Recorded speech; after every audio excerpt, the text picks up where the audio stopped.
I am Kostas Janos, Vice President and Chair of the Program Committee of Hellenic League Midwest. Before introducing our lecturer, I would like to announce our next event.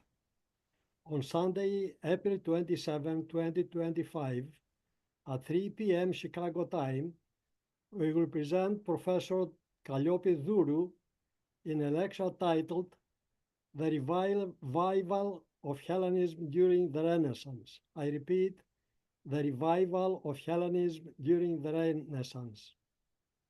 This will be a live lecture which is going to be held at the lecture hall of the St. Haralambidis Church in Niles, Illinois. Our speaker this afternoon is Mr. Yannis Haralambidis, who joins us from Iraklio, Greece. Mr. Haralambidis is a journalist and historian specialized in modern history. He holds a bachelor's degree in Greek history from the University of Crete, Greece, and he is enrolled in a postgraduate program for a master's degree in modern Greek and modern European history at the same university.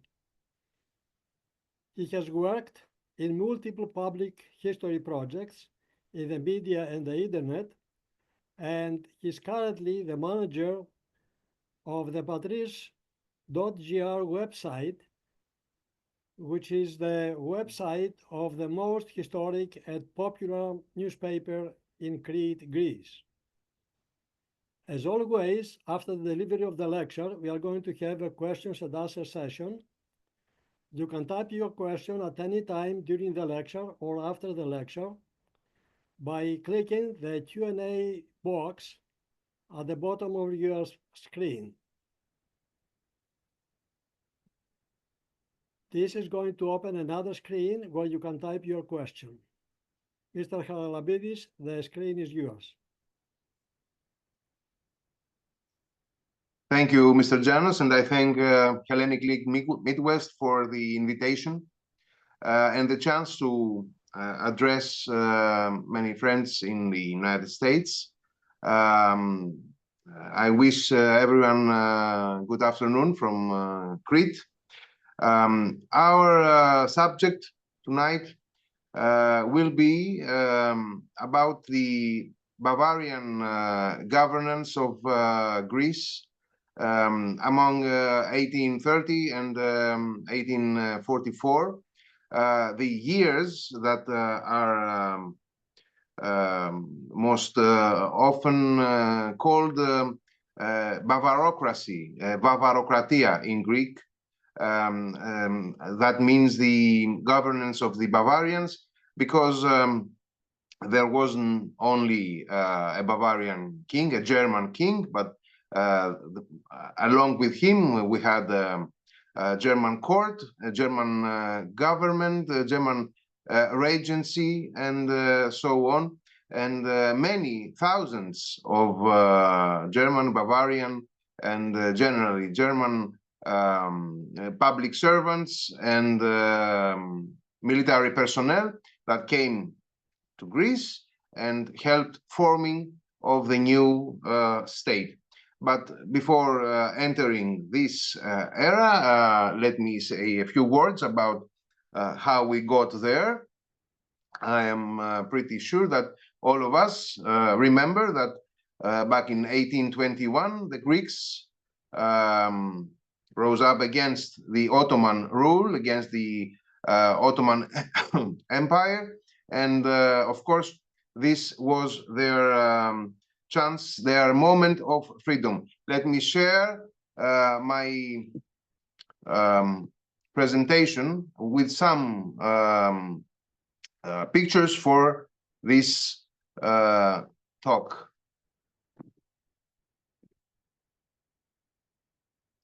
So the Bavarian rule in Greece and the foundations of the modern Greek state and society is our general subject. And we move in 1830, where we have, after 9 years of a very powerful struggle, after many moments of victories and defeats, after many crucial moments of agony for the Greeks, we have at last the moment of freedom in the London Protocol. London Protocol is signed by the three great powers of Europe, three of the great powers of Europe at that moment. Of course, the British Empire, France, and the Russian Empire. It is signed in February of 1830, and by that protocol, we have the establishment of a Greek state that at that moment, it's not independent. It's supposed to be autonomous and under the rule of the Ottoman Empire by paying some taxes to the Ottoman Sultan. The governor of the first Greek state, of course, at that moment is already Ioannis Kapodistrias, a prominent European politician, a man of great worth and great political abilities, who has already served for years as the one of the ministers of external relations for the Tsar, for the Russian Empire, and therefore he is not very, let's say, acceptable by the British Empire, who is the great rival of Russia at the time.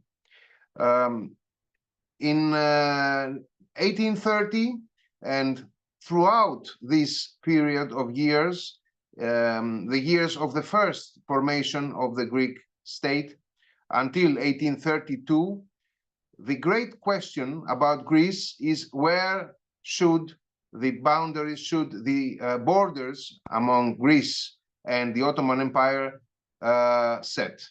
And in this question, we have two answers, two basic answers. The first is the southern, from the river Acheloos to the river Sperchios, that leave a great portion of Roumeli, of Sterea Ελλάδα, out of the Greek state. And the Greek government, Kapodistrias, of course, is struggling to achieve a northern border that is from Arta city at the western to Volos city at the eastern of Greece, and from Ambrakikos Kolpos, Ambrakikos Bay to Pagassitikos Bay in general. So in this moment, we have two border lines that are contested by the Greek government from the one side and the great powers from the other side. Through many political and diplomatic talks and through some events as in Russian and Ottoman war that ended up in the defeat of the Ottoman Empire and the Treaty of Adrianople, we have the establishment of the northern borderline at last in 1832 as the borders of Greece. And of course, at that point, we have already lost Kapodistrias from the governance of Greece. Ioannis Kapodistrias is assassinated in late 1831, and his assassination is a result of many internal Greek, of course, disputes about internal both and external subjects. So we are at 1832. 1832 is a key year for the Bavarian government in Greece, because in 1832, the three great powers the three protective powers, as we usually refer to for Greece at that time, Britain, France, and Russia, come together and decide who will be the king of Greece. The Greeks themselves have acknowledged the need for a king, for a foreign king, to come to Greece and rule them, because they are totally sure that they cannot rule themselves. And that is in some ways tragic, but it is quite, I'm afraid, true, because they were unable to sustain an broad political unity at that time. There were so deep fractions, political fractions, and among the Greeks of that time. I can remind you that we had already 2 civil wars during the revolution of 1821, and we have a 3rd civil war after Capodistrias' assassination in 1832. So there is an undisputable need for a foreign monarch to come to Greece and to take the responsibility for ruling this new state, this new nation. And by saying nation, we mean the political entity that is born with the revolution, not generally the Greek-speaking population of the Ottoman Empire. So the three powers decide that the new king of Greece will be Prince Otto of Bavaria. He wasn't the first candidate. There have been many talks earlier. The first main candidate was Leopold of Saxen-Coburg-Gotha, who later on became the king of Belgium. He didn't want to come to Greece, and maybe Capodistrias even didn't want him to come to Greece. But after Capodistrias' death, the three powers decided that the new king will be Prince Otto of Bavaria, the second-born son of King Ludwig I of Bavaria. Bavaria, in case someone doesn't recall it, Bavaria at that time was one of the German states. Back in early 19th century, there wasn't a unified German state. There were many German states, and one of the main German states was Bavaria, born after the Napoleonic Wars in Europe, and the king of Bavaria was Ludwig I. Ludwig I was a very Philhellene king. He loved Greece. He loved everything about Greeks. He loved, of course, ancient Greece very much, and believed that the modern Greeks are the traumatized descendants of ancient Greeks, and that the Europeans of his time should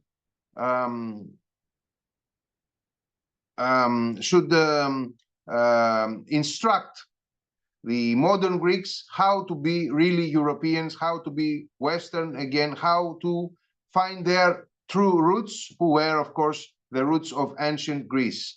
Here you can see that Ludwig became a benefactor of many Greeks and many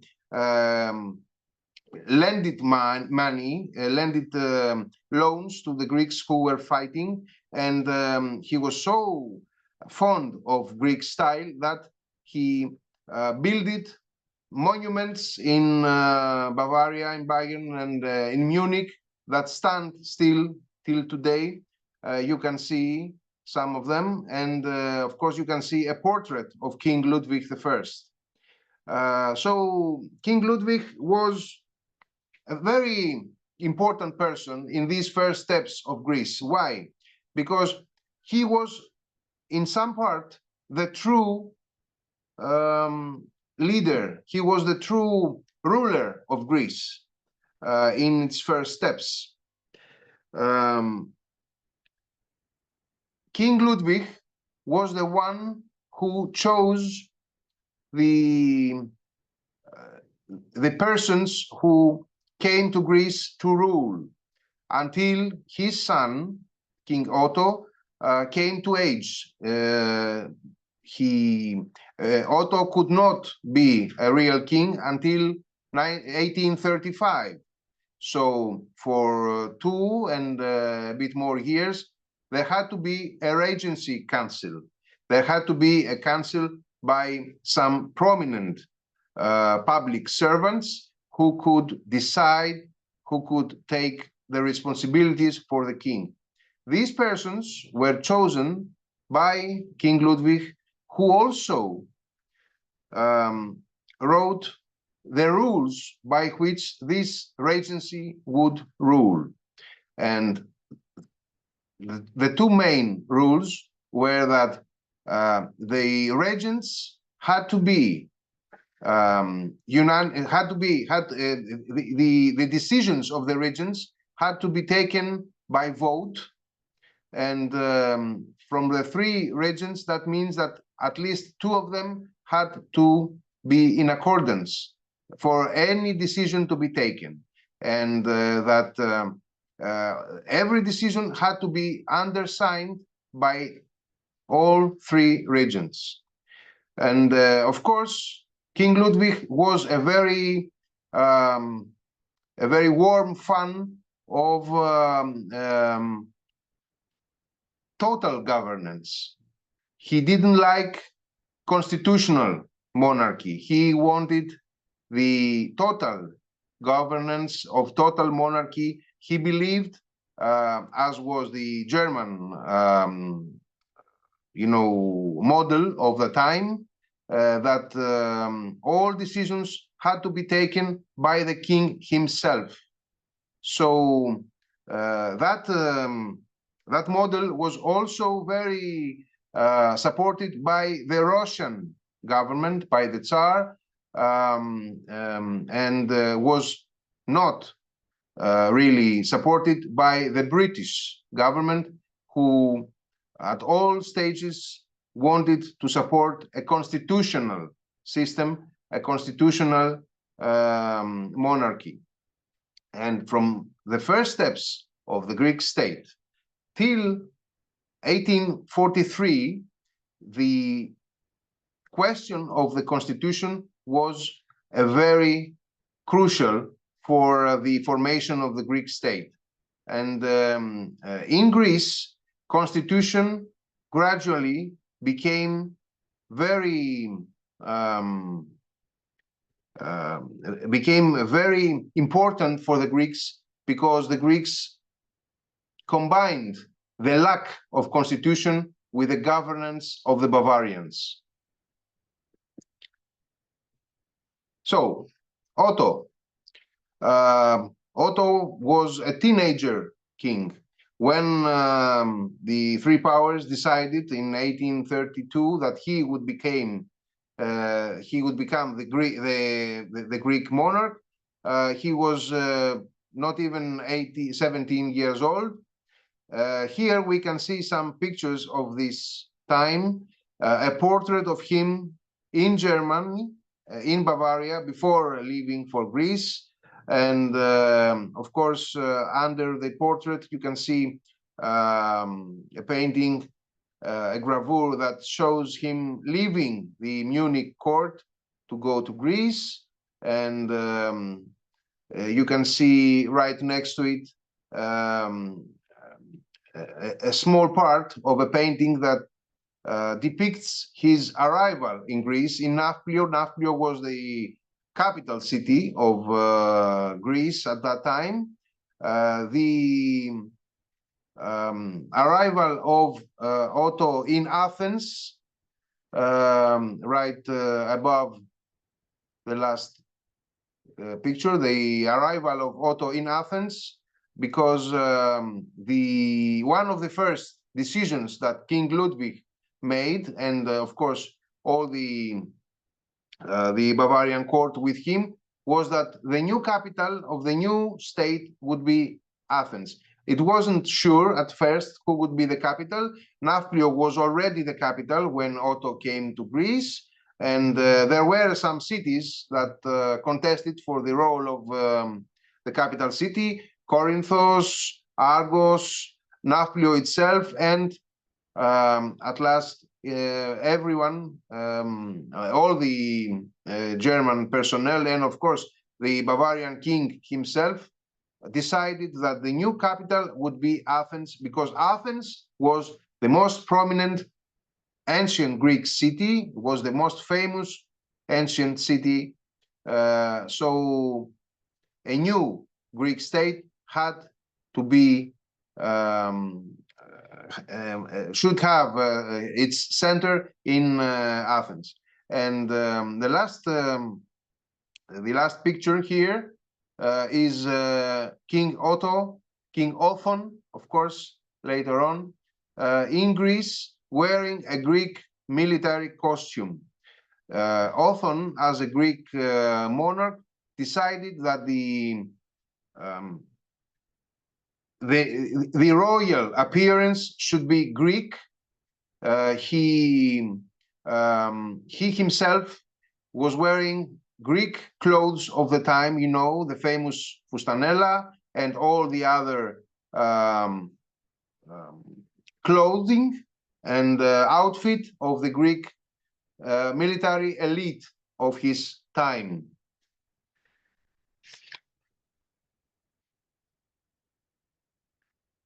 And of course, Othon was young, and later on, after 2 years, he was at least eligible to be the king formally. And 2 years later, in 1835, he decided to get married. And he decided that his wife would be Princess Amalia of the House Oldenburg. Prince and later King Otto himself was of the House Wittelsbach in Bayern, and Amalia was of the House Oldenburg, of course, German princess. And I missed to mention that Otto was of Catholic faith and Roman Catholic faith, and Amalia was of Protestant faith. And that was quite some subject for many Greeks of his time, because many Greeks, along with the Russians, believed that the new king and the new queen should be Greek Orthodox in faith. But Othon and Amalia never changed their faith and remained in Roman Catholic and Protestant faith accordingly. And that was quite some scandal for many Greeks. Amalia, and it is important to say a few words about her, because she's a person of great interest. Before we enter the main political subject, Amalia was quite a bright woman of her time. She was 19 years old when married to Othon. Othon decided to marry her in an almost incognito journey to Germany. He never informed the great powers of his intentions to marry her. He was sure that the great powers would quarrel over his marriage and would try each power to find the woman that they thought he should marry. So he decided to tell no one, and go just to Germany, find a bride, and get married. That's what he did. It was a bit revolutionary act at the time. We see two pictures here. The first picture depicts Othon and Amalia in hunting, in horse riding. And under that, we see a picture of Queen Amalia being in an assassination attempt that happened later in her life in 1861 by a student of the university who tried to assassinate her. And later on, he failed, of course. And when he was he received the death penalty, she herself made sure he would not die, but remain only for 1 year in the prison. So you can see two portraits of Queen Amalia. The first portrait in your right is Amalia in Germany before getting married, and on the left you can see Amalia in Greece wearing her costume, her royal costume, her queen's costume, which was made by her own thought and ingenuity. She picked different parts of traditional women's costumes and outfits in Greece and fixed a unique in Europe, a unique outfit for the Greek court. Amalia tried very hard to create an aristocracy for Greece. She tried very hard to make a civic aristocracy in Athens that time. She worked very hard for the new city, for the new capital, to create gardens, to create some streets that were as European as possible for that time. She brought to Greece many prominent European professors and European scientists, so that they could schedule, so they could program some developments for Greece, some new developments in Athens, so that Athens could be a real European capital of the time. Of course, she made some things. She tried to make many more. She couldn't succeed in everything. But the main problem of Amalia, and quite unfortunate today, but at that time was very, very important. The main problem of Amalia was that she was unable to conceive a child. And that became a main problem for the royal couple. It became one of the main questions, one of the main subjects throughout their stay in Greece, because she never had a child with Othon, and everyone kept wondering what will happen when Othon dies, who will be the heir. Amalia tried to persuade Othon to bring her brother in Greece as his heir. And of course, that was quite unwelcome by the Greeks, and even more by the great powers, who wanted to find themselves the next Greek king when Othon leaves, because Othon gradually became quite unpleasant for some of the powers, especially Britain, from one point on. So let's talk about the regency. Let's talk about the core period, the crucial period of the foundation of the Greek state. The Bavarians came to Greece in 1833, early 1833. The three regents were Joseph Ludwig von Armansberg, Georg Ludwig von Maurer, and Karl Wilhelm von Heideck. They were equal, but among the three, Armansberg was chosen by their king, by King Ludwig, to be the president of the Regency Council. Armansberg was the coordinator of the Regency and was mainly responsible for external policy and for the economic policy, the financial policy.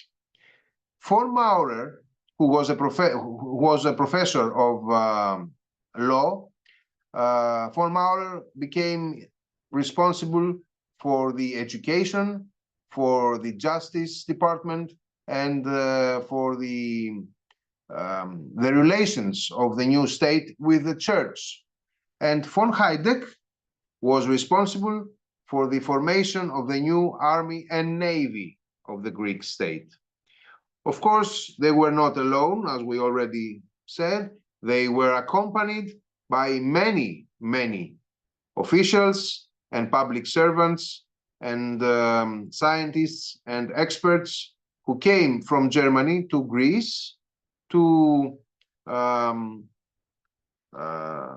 be responsible for many, many aspects of the policy of the new state. There were so many that the Greeks, who believed that they should be in government and they should be responsible for the the manpower of the new state, were just cast aside, and they thought that the Bavarians were totally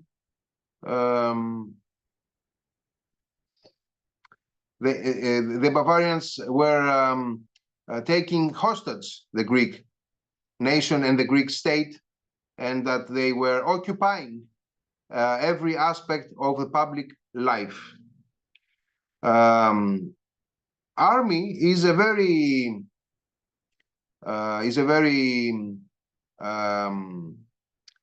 important aspect of this, because in army, you know, in Greece, we had already many years of struggling.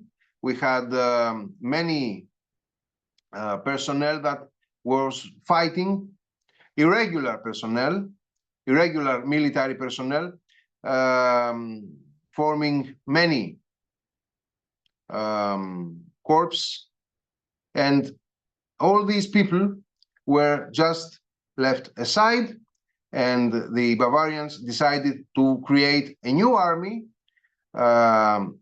who at its core would have only German personnel. 3,500 military personnel from German states was recruited to come to Greece and form a new army with infantry, cavalry, artillery, and engineers. And alongside them, many hundreds of German and especially Bavarian origin officers that would be the backbone of the Greek army. That, of course, was not very pleasant for all Greek officers of the War of Independence. Karl von Abel was the secretary of the Regency. He was responsible for the financial issues, and he was also responsible for forming the local government, municipalities, prefectures, and so on. A key point of understanding how the Regency Council worked, after all, is that the three regents were never in accordance to each other. Every one of them was, had a different view about how things should be done, and had a different view about which great power should be most important for the Greek state. At first, the Bavarian government and the Bavarian king, King Ludwig, believed that the new state should be independent and that the government should be at the hands of the king himself and only to the ministers of the king. He believed that the importance and the influence of the great powers should be expelled from the Greek politics, but that was never achieved by the Bavarian governance, because from the first days of the arrival of the German officials in Greece, every one of them became attached to a political party. We will talk about political parties, and the political parties in Greece of the time were attached to the great powers. So von Heydek was attached to the Russians, von Armansberg was attached to the British, von Maurer and von Abel were mostly attached to the French, and so on. Of course, this produced many quarrels. Excuse me.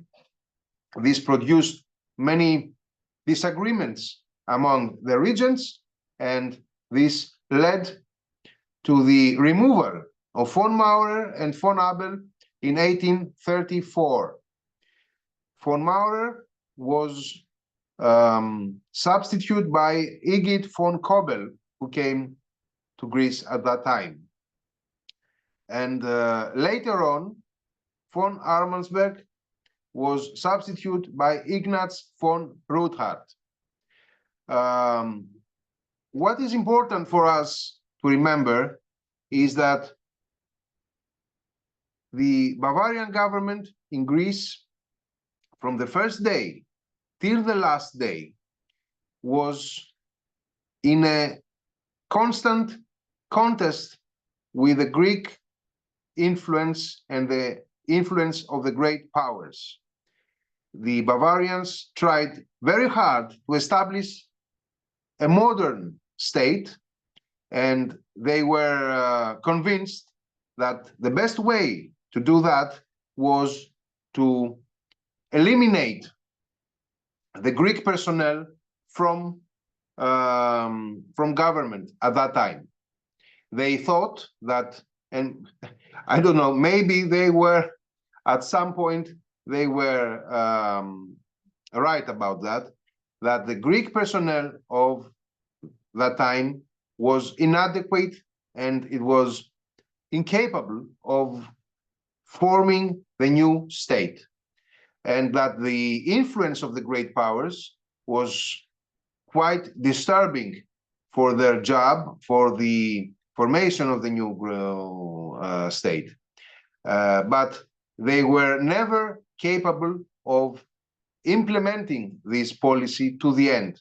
From the first day they came, they were influenced by Greek politics, by Greek elites, and they were always in a game of power among the Greek political parties, the great powers, and all the factors of the new state that tried to interfere in government and to receive a small or a greater portion of power.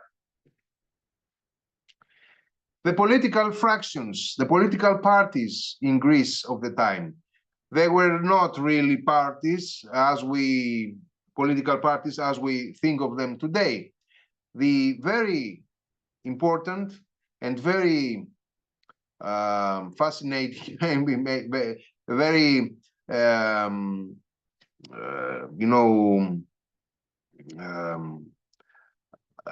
unaccustomed was that the three parties of Greece at that time were not Greek, were parties, of course, attached to the policy of the great powers. They were Greek by personnel, but they were not Greek in their strategy.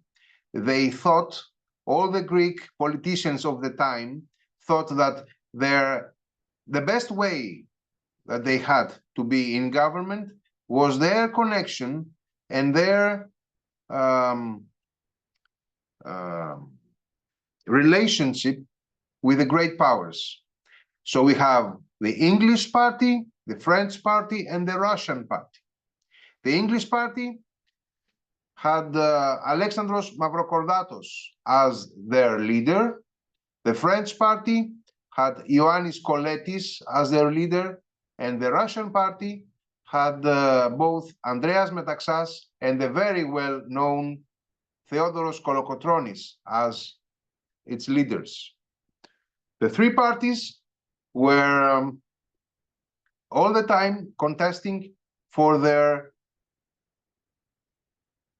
share of power and for their presence in government, because under the Regency Council there was a government which wasn't really the government as we know it in modern states, because it was not elected.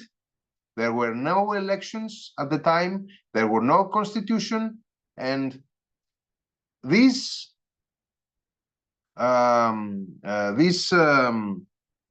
ministries and the ministers of the government were picked by the king himself, who tried to pick personalities from the political fractions according to their relationship with the great powers.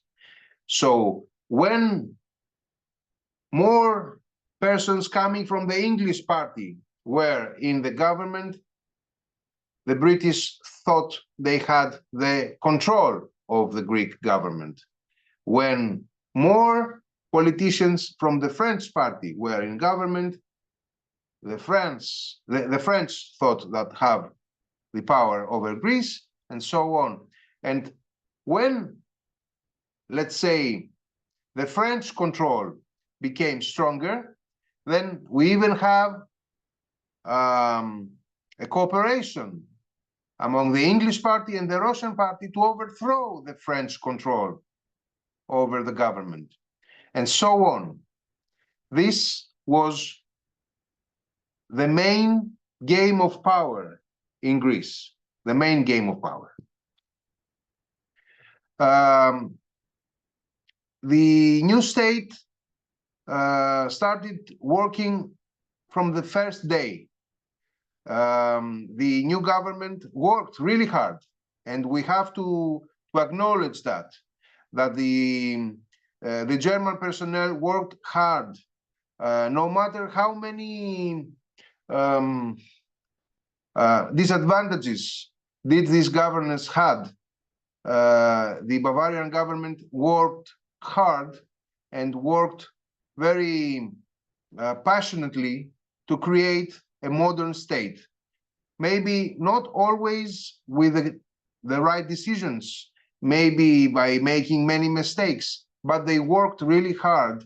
They worked with passion to fulfill their mission. You can see here the first issue of the government's paper, the government. Yes, that's how we call it in Greek, Ephemeristis Kyvernisios, the newspaper of the government.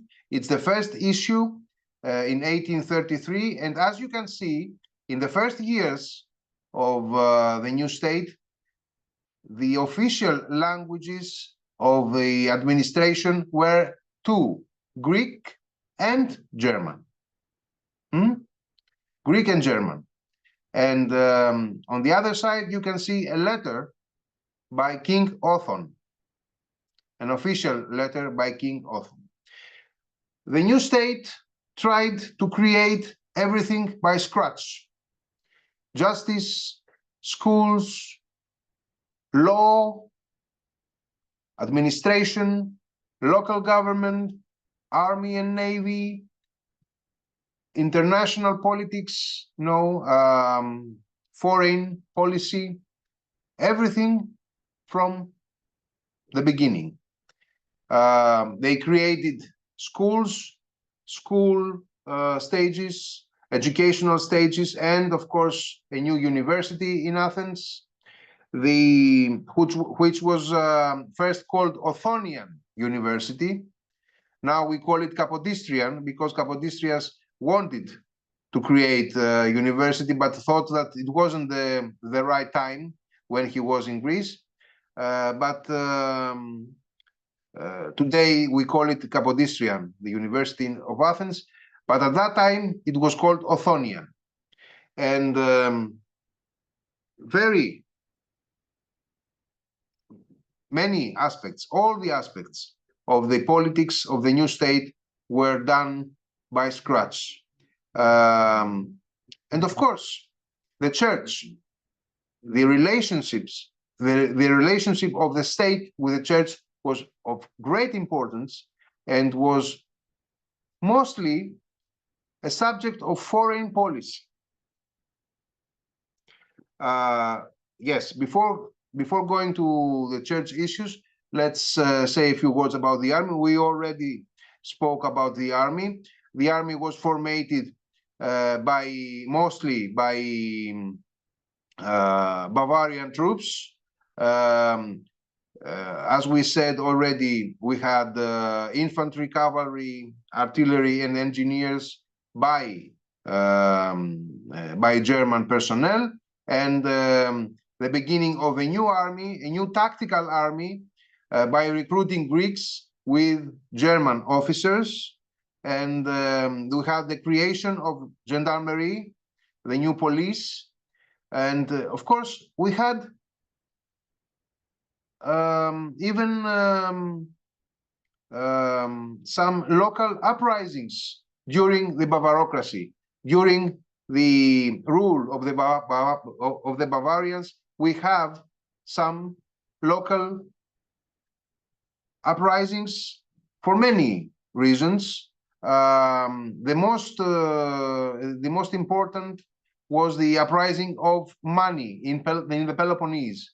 Mani was an autonomous territory even during the Ottoman rule, and Mani was governed by some families.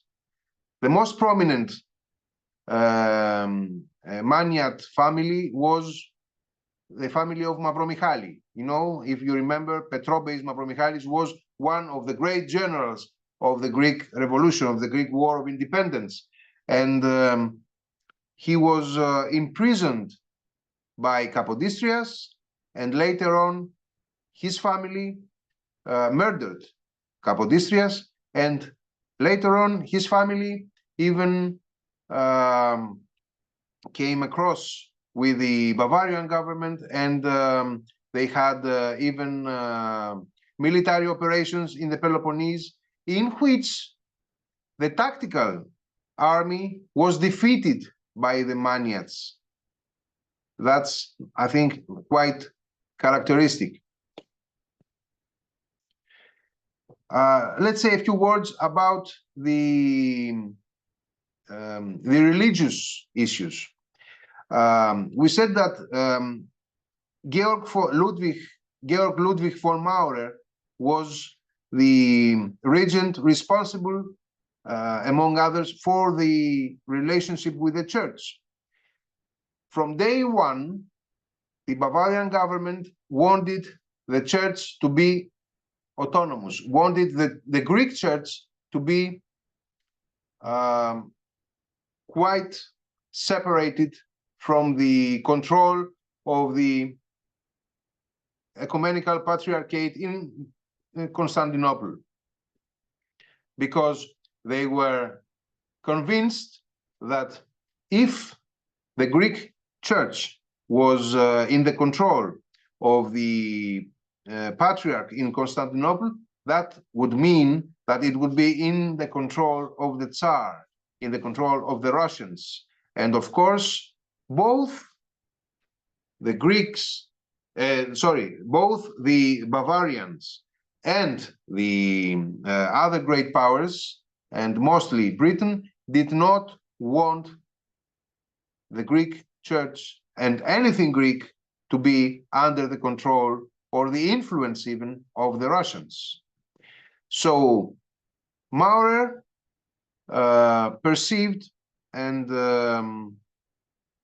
he succeeded to make the Greek Church autocephalous. That means independent from the Orthodox Patriarchate of Constantinople. And of course, that was not acknowledged by the Patriarch at that time. And the autocephaly, the independence of the Greek Church, was accepted by Constantinople only in 1850. From 1833 to 1850, the Greek Church was schismatic. It was irregularly separated from the Orthodox Patriarchate. And at that time, the main control of the church was at the hands of merely a priest who was called Theoklitos Pharmakidis. He was a secretary of the Holy Assembly of the Greek Church, and he was in fact responsible for everything that had to do with the relationship of the government, the Greek government, to the Greek Church. So the key points of the Bavarian policy in Greece were the total control of government, the authoritative monarchy, and the lack of constitution. All these, along with the great influence of the Bavarian personnel, both in the army and in the government, irritated Greeks very much. That concluded in the uprising, in the revolution of the 3rd September of 1843. And the main cause, the main question that this revolution brought up against King Otto was the establishment of a constitution, the establishment of constitutional monarchy. Of course, the Greeks were not crazy to perceive something like that. The Greek Revolution had already established free constitutions from their first steps. And in 1832, there was maybe there was not a clear promise for a constitution, but there was a verbal reassurance that the new government of the Bavarians would provide a final constitution for the Greeks. And that constitution never came. King Ludwig did not want a constitution. The Russians did not want a constitution. And of course, King Otto did not want a constitution. But the Greeks wanted a constitution, and the British mostly wanted a constitution. And in 1843, we have a revolution that demands the constitution. And when King Otto understands that he cannot make any other compromise, he decides to ask for a National Assembly, the first National Assembly of 1843, which concludes to the Constitution of 1844. Of course, the Constitution of 1844 was a quite conservative constitution. It was a constitution given by the royal eminence and the royal charity, let's say, but it was a first constitution, and we had a first constitutional monarchy. We had elections for the first time in 1844, and in the National Assembly of 1843 and 1844, we have two main subjects. The first subject was the subject of autochthony or heterochthony. What is that? This has to do with the origins of all people receiving public seats in Greece. And all the Greeks that were born inside the Greek borders did not want anyone that was born in foreign lands, and foreign lands at that time were everything outside the Greek borders, let's say Crete, where I am speaking of you today. They thought that everyone outside the borders was alien and was not to be promoted in any public seat, both in the army and in the public sector. Why was that a problem? Because not only the Bavarians occupied many seats in the public sector and many seats in government and in the army, but all the remaining seats were taken by Greeks who came from outside the borders, because outside of the borders, Constantinople, Ionian Islands, and other areas were full of Greeks that had gone to schools, had gone to university. You know, the first Greek state consisted of the most poor, of the most uneducated parts of the Greek lands. And that is, I'm afraid, true. So most of the Greeks educated at the time of the revolution and at the first decades of the Greek state came outside of the Greek borders. And of course, that was truly irritating for all the personnel of the liberated lands that had fought in the War of Independence, and they thought that the seats of the public sector should be theirs. So there was a great question, a great quarrel with autochthones and heterochthones, that is, native-born and foreign-born Greeks. That was solved with the expulsion of all foreign-born Greeks from the public sector for some years. In 1844, the National Assembly decided the expulsion of all foreign-born Greeks from the public sector. The second main subject of the National Assembly was the first establishment, the first sign of influence of what would be later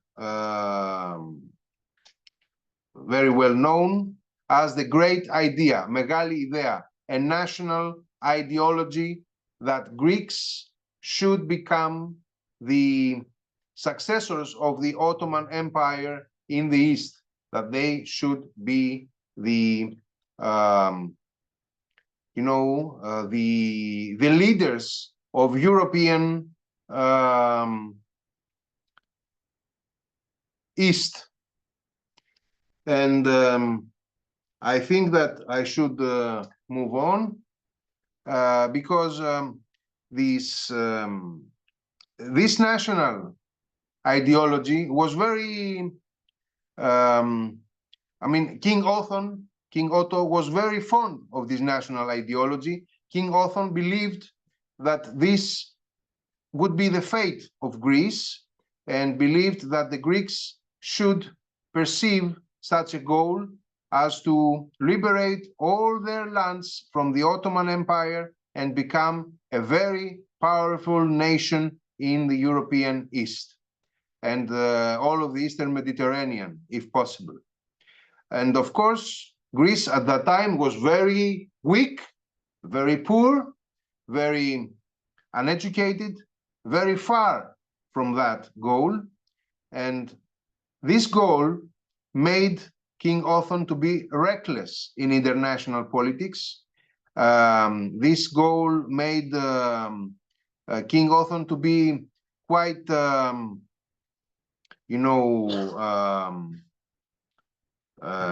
offensive against the Ottoman Empire at some points, and made him go after a Russian influence, and that was very, very obvious when he decided to side with the Russians in the Crimean War in early 1850s, when Britain and France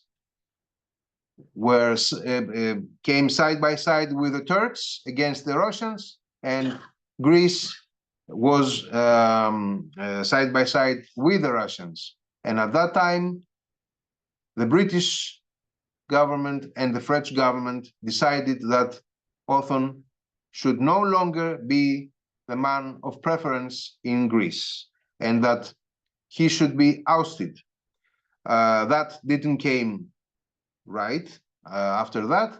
It took some years, but about 8 years later, in 1862, a new revolution ousted King Otto, who died in exile, died in Germany. So, as a conclusion, what is important to remember is that we have some phases of the Bavarian establishment, of the Bavarian government. We have, at first, the stage of the regency, and after from 1832, 33 to 1835, and after 1835, we have till 1844, we have the total monarchy of Otto, and from 1844 to 1862, we have the constitutional monarchy of Otto. The second is the guidelines of the new state, the creation, the founding of a modern European state in the Balkans, the first modern European state in the Balkans, and that was to be seen in education, in justice system, and in the formation of general and local government and administration. Third, that we have a transformation of the society which remains very poor, which remains uneducated, but which at last starts having an organized, basically, but organized educational system, a new university, a new administration that starts being present in the European politics, even as a very weak state. And that we have a transformation of the society because all these Europeans coming to Greece brought so many aspects of the European, of the Western way of life of their time that was revolutionary for everything the Greeks, the local, the native Greeks knew at the time. So many aspects of modern life, of 19th century life, came to Greece at the time. And through all these, a new state was formed, a new state was starting to shape in the Balkan Peninsula, and that state was ambitious, even more ambitious than it should be, but it was modern by all aspects of its ambition.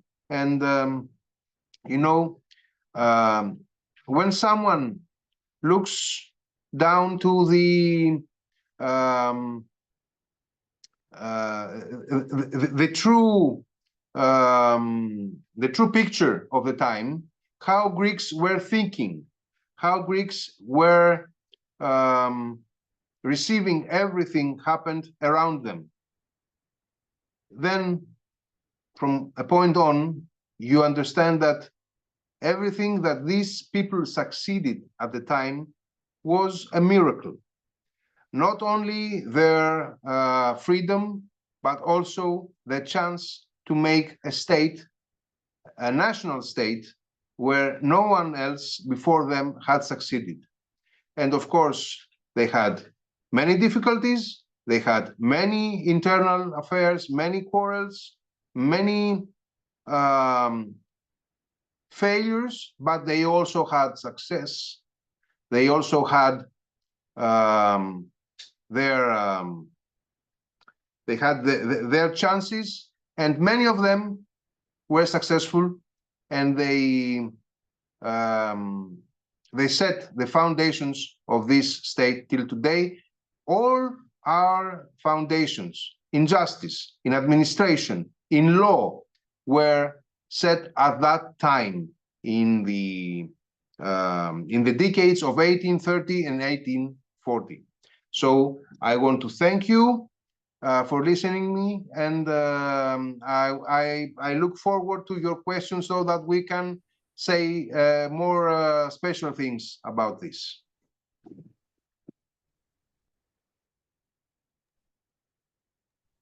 Thank you very much, Mr. Haralambidis, for this very, very interesting and informative lecture.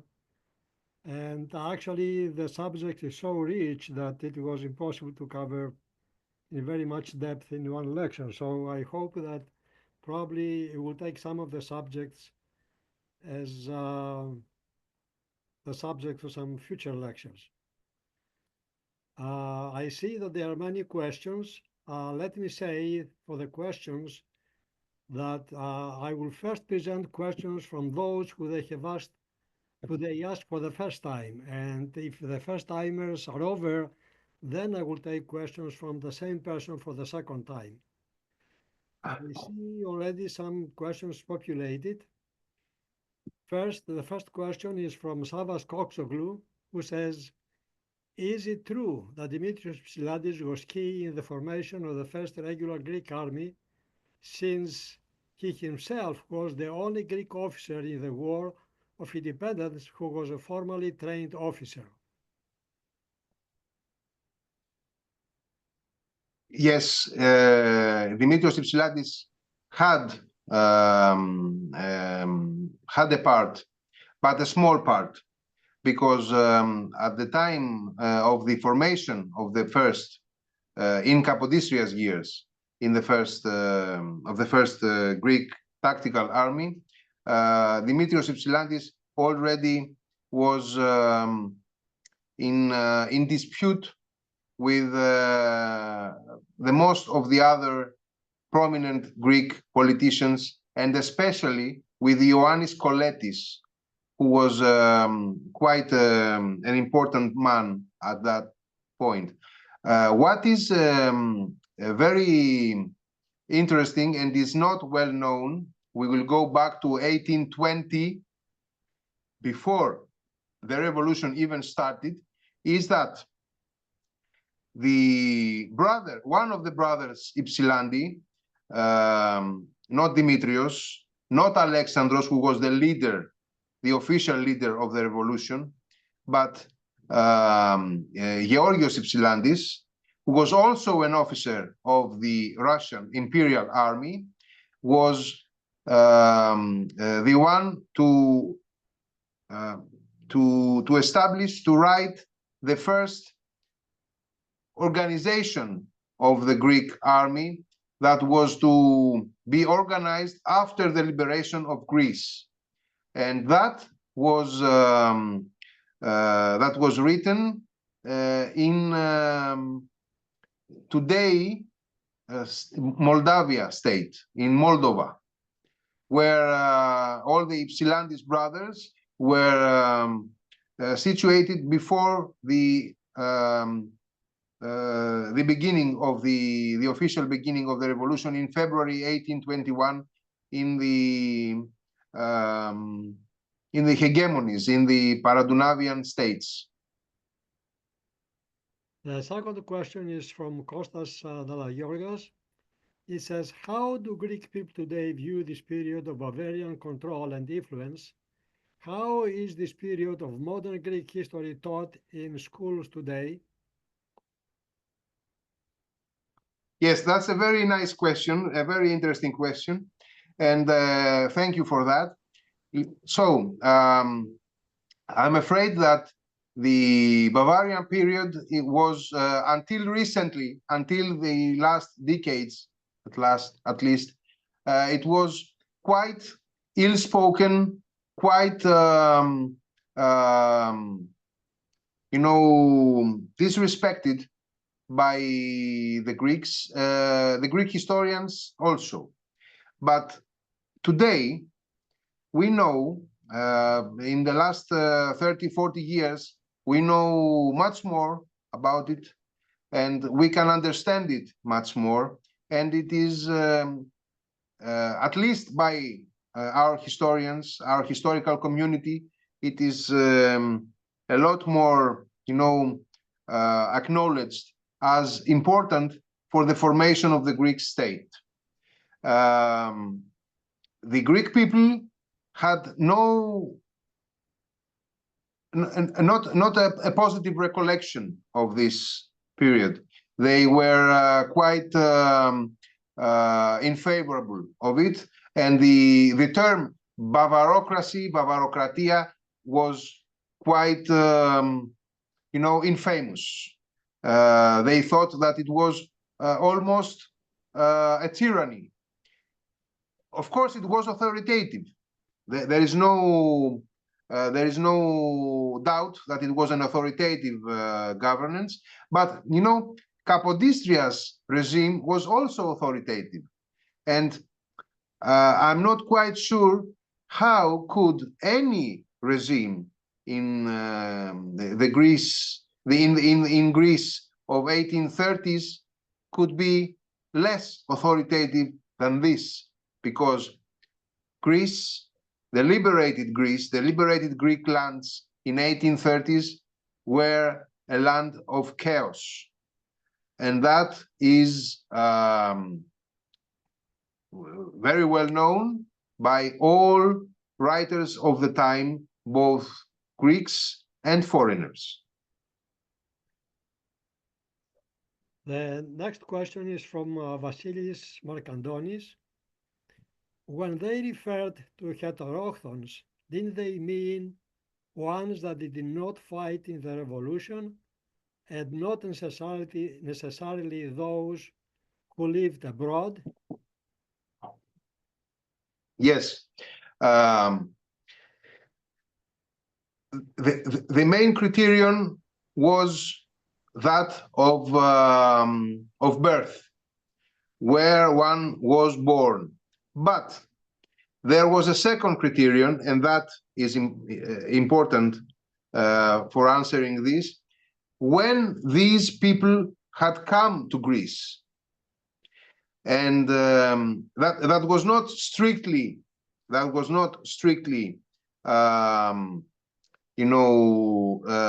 beset, but everyone believed that everyone who had come to Greece before 1827 should be excluded from the expulsion. That means anyone that came to the really revolutionary Greece should be left outside this framework. So yes, there was an exception, and that was about all these that had come to the really revolutionary Greece before 1827. Mavrokordatos was outside too, so, and possibly Koletis. Well, no, Mavrokordatos was in Greece already in 1821. Yes, I understand. But there is one important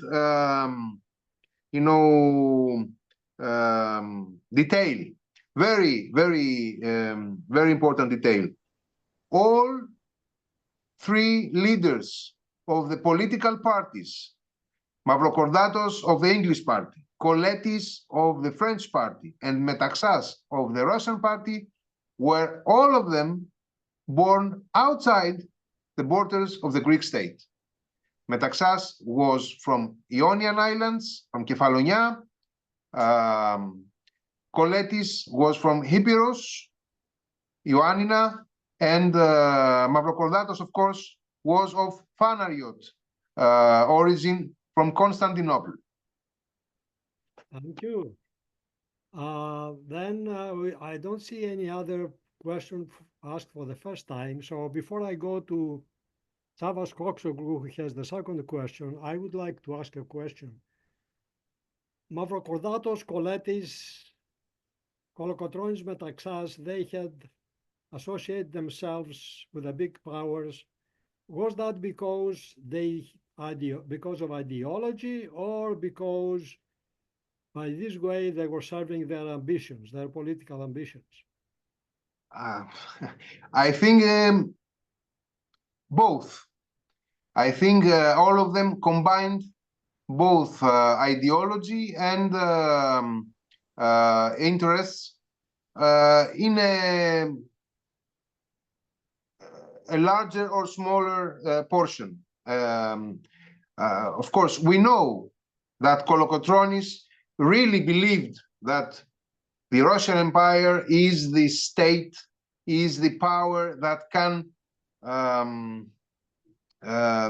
give to the Greeks their true position in the Mediterranean, and that it is the only power that can really press the Ottoman Empire. And we know that Mavrokordatos really believed in the British political system, really believed that Britain was the key power in the Mediterranean and the power that could really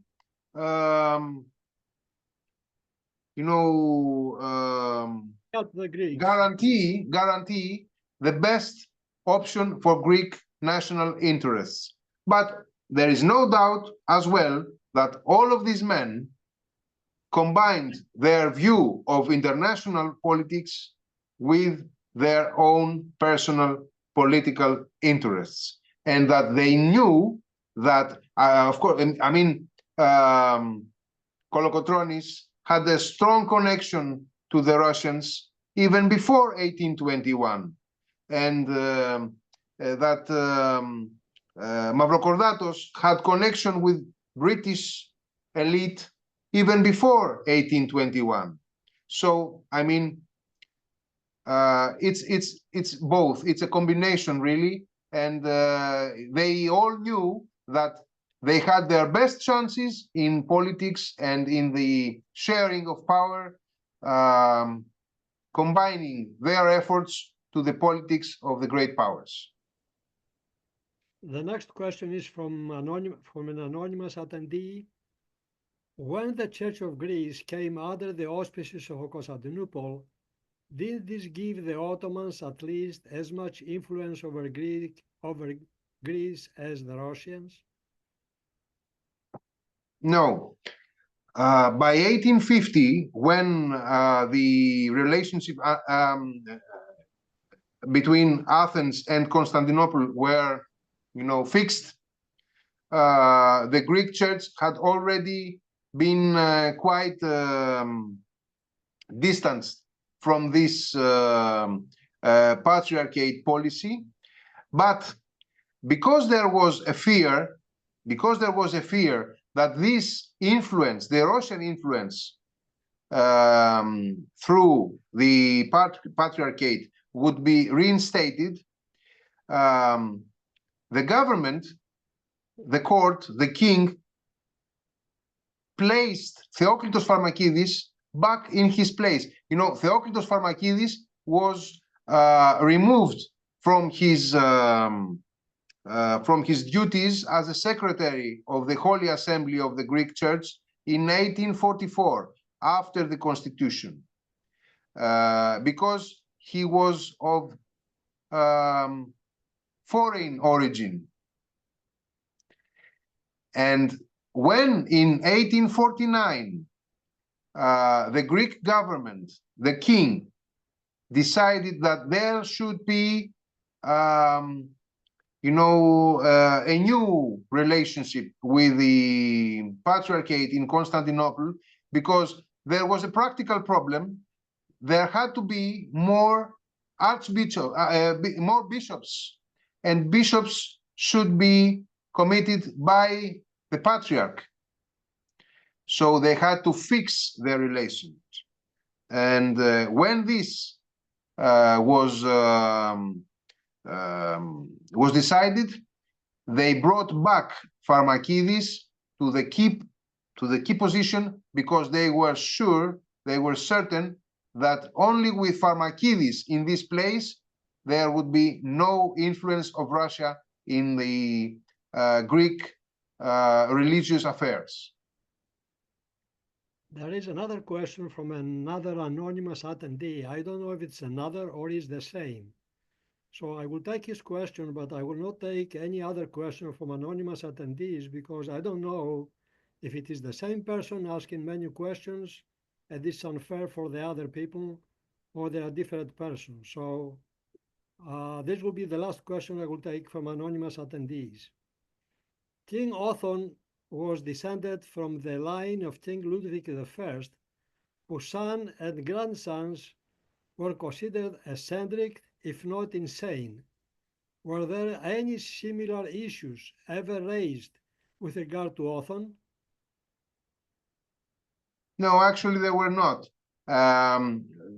Our friend, the anonymous attendee, is referring to King Ludwig II, the grandson of King Ludwig I and son of King Maximilian II of Bavaria, who really was a person that is very, of disputed health, psychological health, and yes, he is well known for his instability, but no such issues were ever brought up for King Othon. Okay, then I go to the next question, which comes from Alan Zink. Can you say something about the relationship between the three foreign-oriented political parties and the local Greek clientelist networks, which were mostly dominated by the traditional Proesti Orthodox Abbasides? Yes, all three political parties were in close relationship with the traditional networks of the Greek, of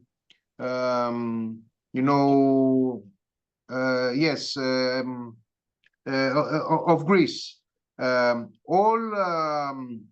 All areas outside Athens were governed traditionally by these networks. They were, of course, not modern networks, political networks. They were networks of both political and financial influence, and their basis was of family. Family was the regulator of these formations, of these networks, and family was very important for both society and politics in Greece.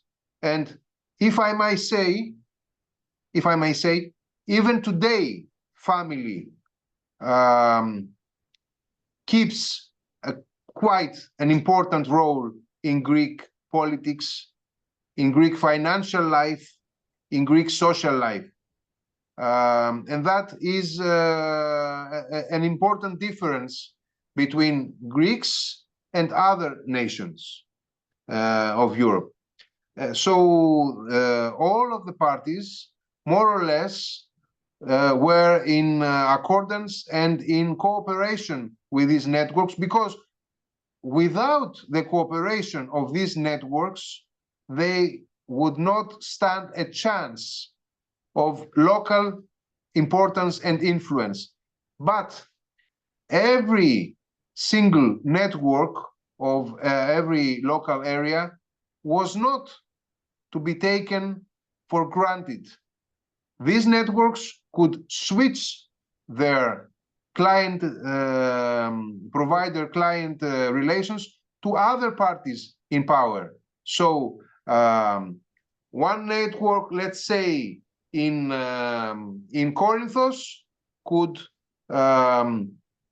accordingly to the situation move from the influence of the English party to that of the Russian party for many reasons. Okay, I will take a second question from Savas Kokzoglu. He says, specifically in founding of the Velpidon school, I suppose he wants to say, can you say something about the founding of the Velpidon school? Was that done during the Otto times? No. The founding of a Velpidon school was made by the government of Ioannis Kapodistrias. And it was the main action of Kapodistrias for the organization of a new tactical army, the formation of the founding of a basic school for professional military officers. And that school was founded in Nafplion, of course, and it was made by Kapodistrias. Thank you. Let me see. I don't see any other questions either for the first or the second time. So let me ask one question of my own. First, how the Germans, the Bavarians, who they were German speakers, who they have practically everything under their control, how did they communicate with the Greek people? Did they learn Greek very quickly? How the communications they were? No, they had interpreters, translators. Oh, I see. Yes. And they made sure, in the first years, they made sure, as we saw in a picture, that all official public documents were both written in Greek and in German. I see. Yes. And can you tell a bit more about the assassination of Kapodistrias? Why the Petrobis family assassinated Kapodistrias? Oh, yeah. There was merely a civil war ongoing, and the Mavromichalis family was in true war against the government, because Kapodistrias wanted to seize the incomes of all customs, and money at that time had important ports. Githyon port was important, and you know, it is not very well known, but the Maniads throughout the Ottoman rule of the Peloponnese, the Maniads were the most let's say the most fearful pirates of the Aegean, and they had switched many trade roads through money for the Peloponnese. So they had quite some custom income, and the central government, Capodistrias, wanted all possible income for the public treasury, and he wanted to make the customs state customs, and to you know, to take all the income from that. And of course, Mavromichalis family didn't want to lose this crucial income, so they were clashing with the government. And Petropes Mavromichalis, the head of the family, was imprisoned, and at that time his family, his brother and his son, decided to assassinate Capodistrias. And there is quite some, you know, proof that they were even supported by the British ambassador in this. Oh, okay. Very good. Thank you. I appreciate that. There is another question by Vangelis Economou. The legendary independence of the Meniots led them to be considered as autonomous.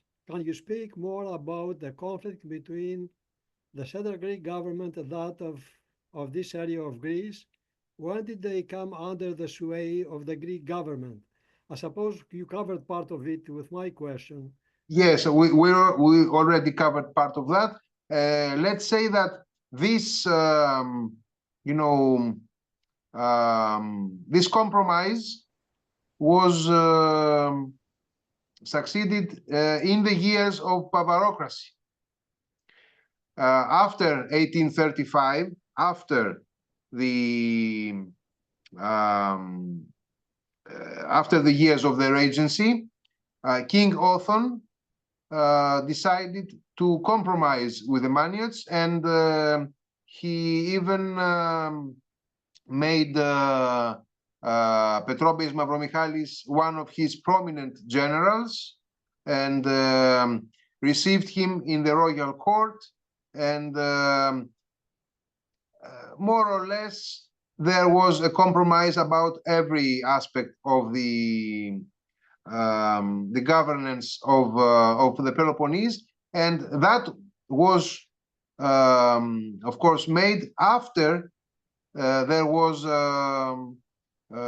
this expedition of the military, of the national army, to the Mani area, where they were defeated. I see. Thank you very much. I don't see any other question.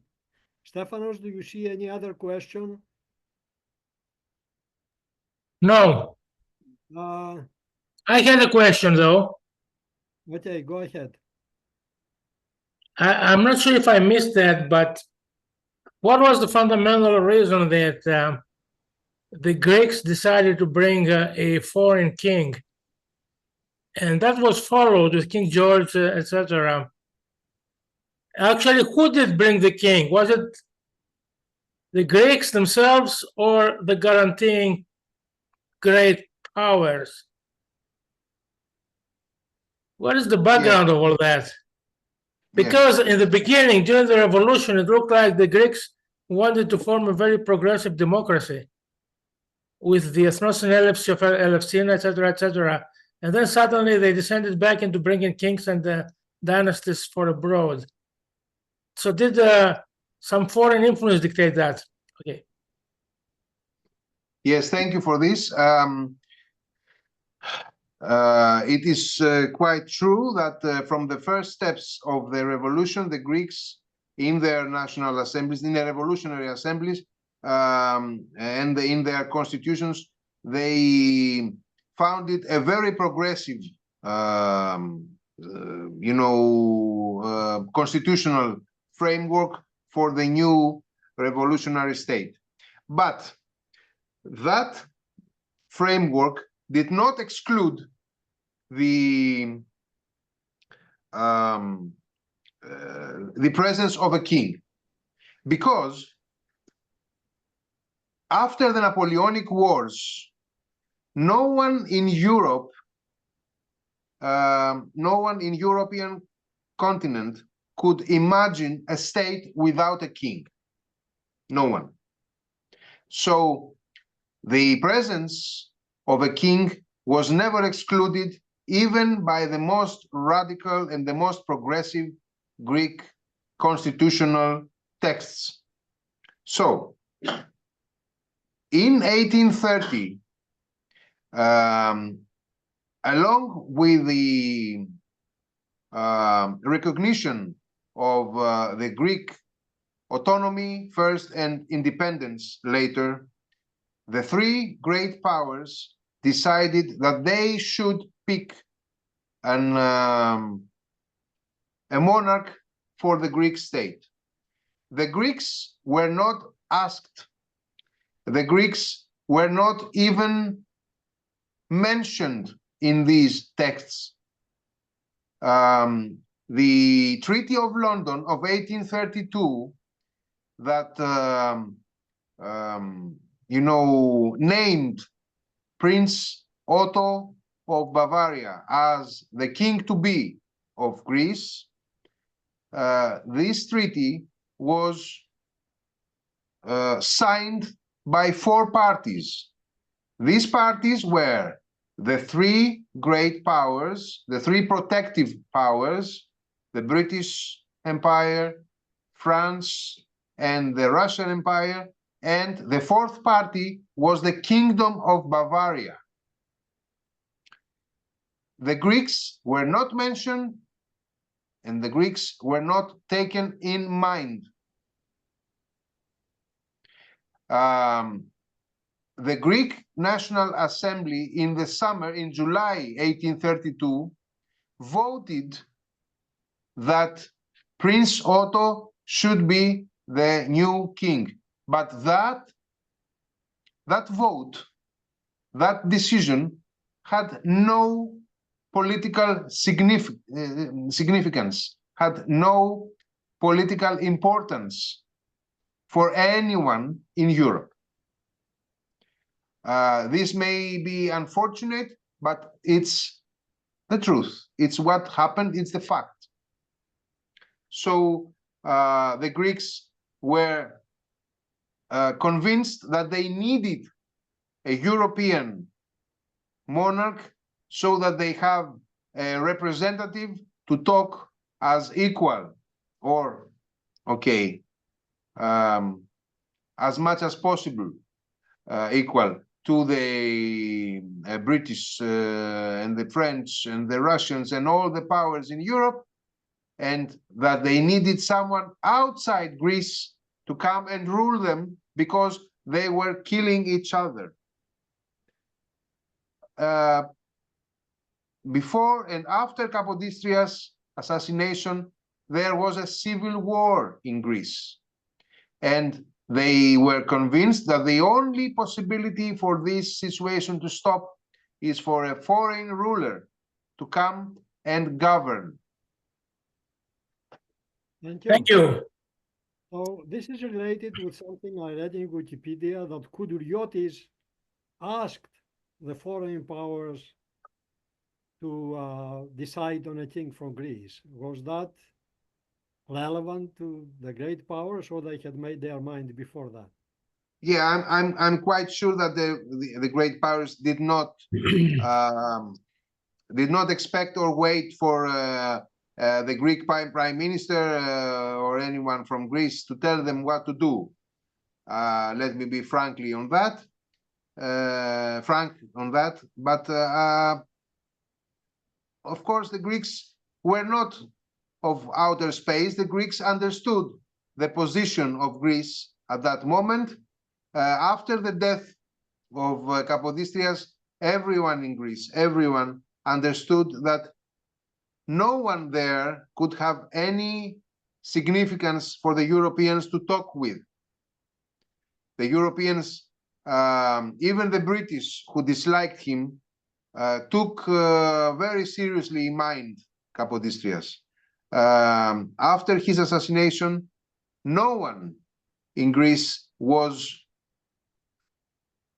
tall enough to talk and to negotiate with the Europeans. And Koudouriotis or anyone else from Greece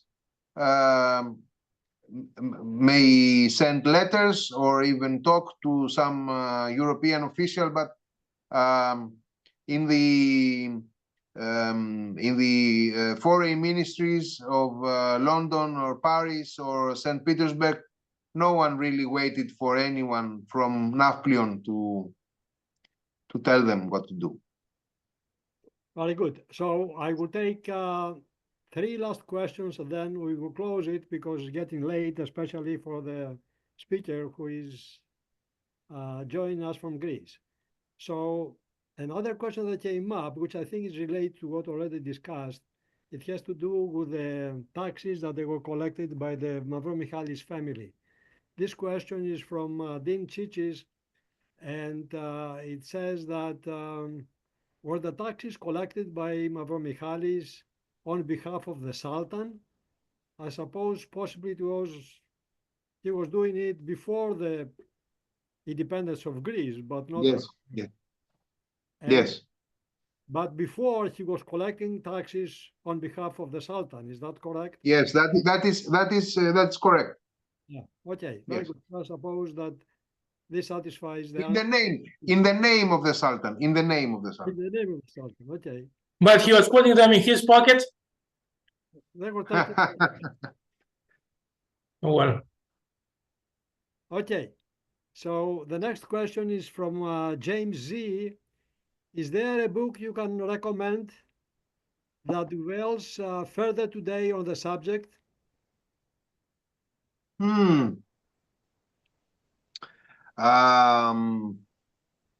Well, let me tell you. At first, I strongly recommend for the Greek War of Independence. I recommend the book of Professor Mazauer. Okay. Mark Mazauer of Columbia University. I think it's quite a book to understand the big picture of the Greek War of Independence. So the best researcher of the Bavarocracy is Yannis Petropoulos, and his book is his most important book is of 1977. I'm not sure if this book today is in trade.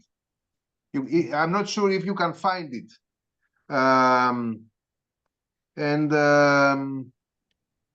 I can search about this, but I'm not sure if one can find it in public.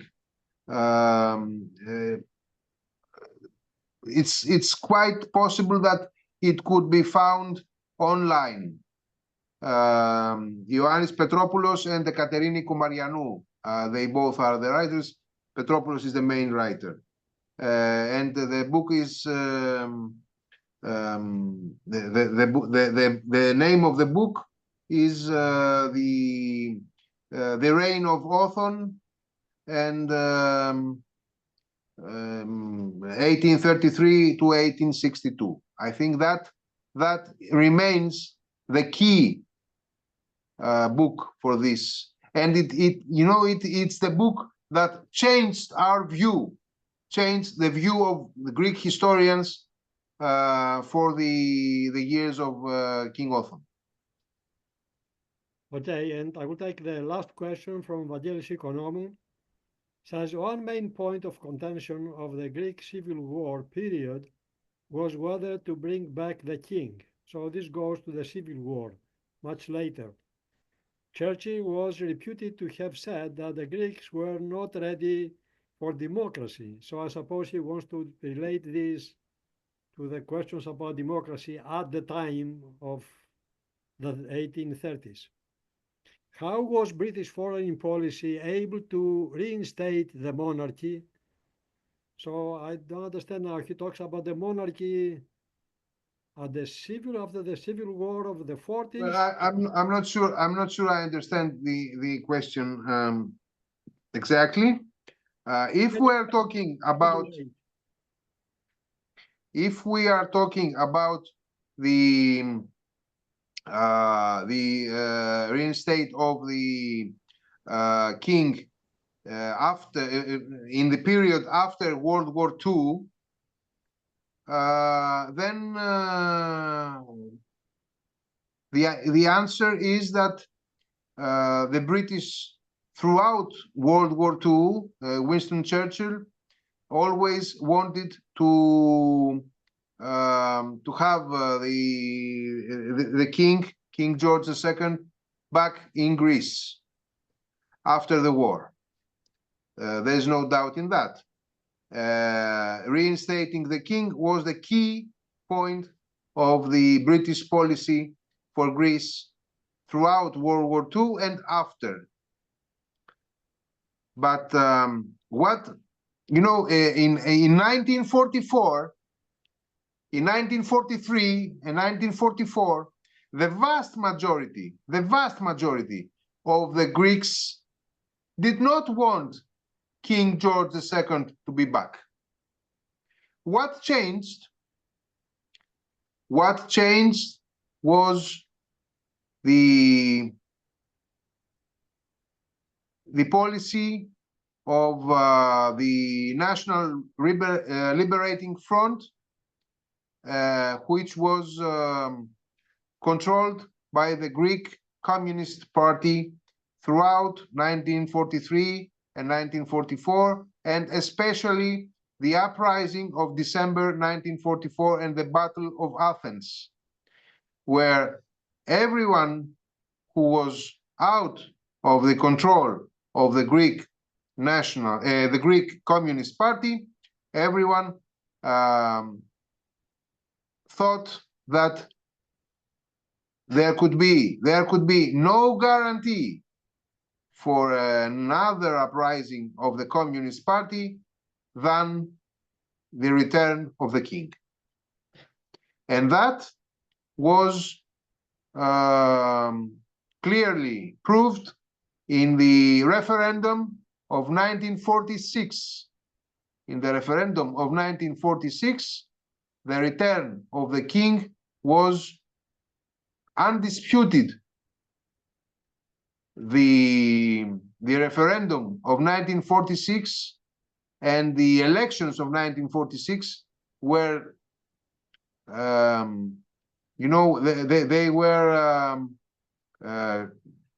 they were committed with international observers present in Greece, and the most observers were from the United States. And the United States at that point had a Democrat government, and the United States were not really fond of the king at that time. So what the United States in 1946 wanted was for Greece to be outside Soviet influence and for Greece to be governed democratically. So they had no intention of bringing the king back if democracy was guaranteed in Greece.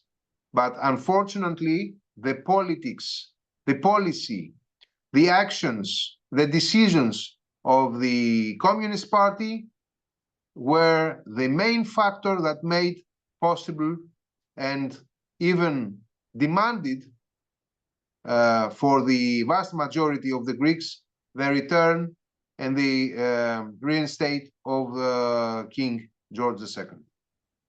Very good, thank you. And very, very last request about a book on Capodistриas by Dean Chichi. Oh, we have, in Greek. I'm not sure. I'm not sure if it is. No, I'm sure it's not available in English yet. We have a very fresh book in Greek about Capodistриas by Professor Christos Loukos, who is the best researcher about Capodistриas. But in English, I'm not ready right now to tell you a book in English which is up to date. If one can read Greek, then the book of Professor Loukos about Capodistриas, the recent book, is quite something. Is Professor Loukos in Greece or outside Greece? In Greece. Ah, in Greece. What university? Oh, he is retired now. He was in Crete University, but he is retired now. Yeah, very good. Very good, because that's a subject that I want to have as a lecture. So I may ask Professor Loukos for that. Oh, he is the expert in Capodistриas. Very good, very good. Okay, we close the lecture. Thank you very much for taking the time and that late in Greece to talk to us about the subject. Thank you for having me. Yes, please stay for a few minutes until we close everything, and then we will be back with you. So thank you very much for attending our lecture, and I hope to see you again at the next lecture in April. And I wish everybody a happy Easter, which is going to happen before the next lecture. So, Stefanos, please close the lecture.